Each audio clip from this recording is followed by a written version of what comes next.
साथियों नमस्कार। आज के इस वीडियो में हम लोग बात करेंगे NIOS से जो डीएलएड किए हुए हैं उनसे संबंधित हम लोग बातें करेंगे। फ्रेंड, जैसा कि आप सभी लोग जान रहे हैं कि यूपी में जो है टीचर्स का फॉर्म फिलअप हो रहा है, प्राइमरी टीचर और जो है मिडिल टीचर्स का फॉर्म जो है फिलअप हो रहा है और उसमें स्पष्टली ढंग से बातें कही गई है कि NIOS से जो डीएलएड किए हुए हैं उनकी प्राथमिकता नहीं दी जाएगी। यानी यूपी में जो है डीएलएड जो है NIOS से जो किए हैं उनको प्राथमिकता जो है नहीं दी जाएगी। आज की इस वीडियो में हम लोग पूरी खबर देखते हैं कि आखिर ये माजरा है क्या। इन चीज़ों पर हम लोग बात करते हैं। देखिए, ये आपके सामने दैनिक जागरण का जो है ये पेपर्स है। इसमें क्या लिखा हुआ है स्पष्टली ढंग से हम लोग इस पर बात करते हैं। देखिए, स्पष्ट लिखा है यहाँ पे कि NIOS से जो डीएलएड किए हुए हैं वो, देखिए ये 15 तारीख का न्यूज़ है, ये 15 अक्टूबर 2021 का न्यूज़ है, आप देख सकते हैं। और यहाँ पे स्पष्टली लिखा हुआ है कि उत्तर प्रदेश में शिक्षक भर्ती की लिखित परीक्षा में शामिल होने की उम्मीद संजोए करीब 1.5 लाख अभ्यर्थी पहले ही पायदान पर अटक गए हैं। उत्तर प्रदेश शिक्षक पात्रता परीक्षा में शामिल होने के लिए राष्ट्रीय मुक्त विद्यालय शिक्षण संस्थान से डीएलएड करने वाले की मान्य नहीं किया जाएगा। आप देख सकते हैं, ये सबसे बड़ा जो है सदमा की बात है, सबसे बड़ी झटके की बात है कि यूपी में जो है ये मान्यता नहीं दी जा रही है। देखिए, इसको पूरे पाठ को पढ़ते हैं क्या लिखा हुआ है। जबकि राष्ट्रीय पात्रता परीक्षा NCTE ने जनवरी में ही इस पाठ्यक्रम को मान्य करने के लिए सरकार को पत्र लिखा था। अब सरकार के निर्णय पर सभी की निगाहें टिकी हुई हैं। यानी जो है यूपी बोर्ड क्या जो है यूपी के सरकार जो है इन बातों पर करती है उस पर निगाहें टिकी हुई हैं। स्पष्टली ढंग से आप यहाँ पे देख सकते हैं क्या लिखा हुआ है। बेसिक शिक्षण परिषद के प्राथमिक विद्यालयों की शिक्षक भर्ती की लिखित परीक्षा में अब वही अभ्यर्थी शामिल हो सकेंगे जो केंद्र या राज्य की TET उत्तीर्ण हो। NIOS से डीएलएड कोर्स करने वाले अभ्यर्थियों को अब तक यह मौका नहीं मिल सका है, जबकि इस परीक्षा में उन शिक्षा मित्रों को अवसर दिया जा चुका है जो पत्राचार के माध्यम से डीएलएड कर चुके थे। इसकी वजह NCTE की नियमावली रही है। यानी ये तो बातें कही गई, इस आधार पर बिहार राज्य की सरकार ने भी कुछ NIOS से डीएलएड करने वाले के आवेदन निरस्त कर दिए थे। वे अभ्यर्थी हाईकोर्ट पहुंचे और न्यायालय ने उस पक्ष में फैसला सुनाया था। इसी के बाद NCTE के उप सचिव T प्रीतम सिंह ने 6 जनवरी को देश के सभी राज्यों के मुख्य सचिवों को पत्र भेजा। इनमें कहा गया कि वे NIOS डीएलएड को मान्य करें। यानी देखिए जो है यहाँ पे 6 जनवरी को देश के सभी राज्यों के मुख्य सचिवों को पत्र लिखा गया था कि जितने भी राज्य हैं भारत में उन सबको पत्र लिखा गया था कि NIOS से जो भी डीएलएड किए हैं उनकी मान्यता होनी चाहिए।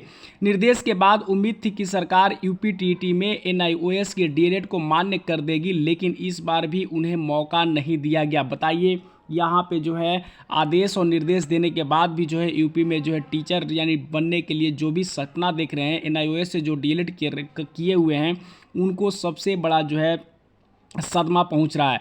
कुछ अभ्यर्थियों ने UPTT की नियमावली को चुनौती दी तो कोर्ट ने याचिका को शामिल करने का निर्देश दिया है। अन्य हजारों अभ्यर्थी अब भी दूर हैं।